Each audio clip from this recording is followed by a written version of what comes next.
نجي كرستبو سبحان الله العظيم سبحان الله العظيم نجي سجاب بلو يسوق على شو سدي أو إلهي كسوقوي أنتي لدك قادتي دبك صارت وقصة ويابك بن أدوك أنت نجوي waxaan ka rabaa in hooyo ilmaheedii ay karsato waa wax aan dhici karin haday dhacdana uu qoftaas la dhigi karo waa qof xanuunsan almo wala see ku cadeyn kartaa waxaas inay sax ahaayeen waxaad aragtay in la kariyay hilibkaas iyo ilmahaas la karsaday see ku ogaatay yaa ku sheegay adiga guriga ani ayada deganay aan horta safaraan ku maqnaa sababtoo cunuga ana kuwii waxay u dhahday qabuuraha boosaasa la geeyay mid kale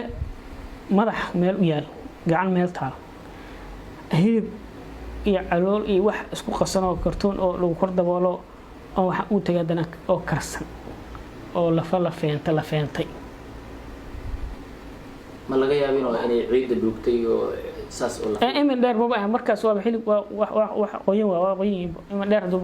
hadii bulooyinka soo wareegay waa qalan lahayn waxa moogta wuxuu way qoynaayeen mid kale aniga ma ku fikirin boqoftaana juudaan cunto cunugeeda cunto ku fikirin ku wadaas amay been ku sheegayso baahal waxaan ana ku duugta meeshaan lacagta uu soo duugay ana dhabeeshay ay macnaha hud inta aast cunuga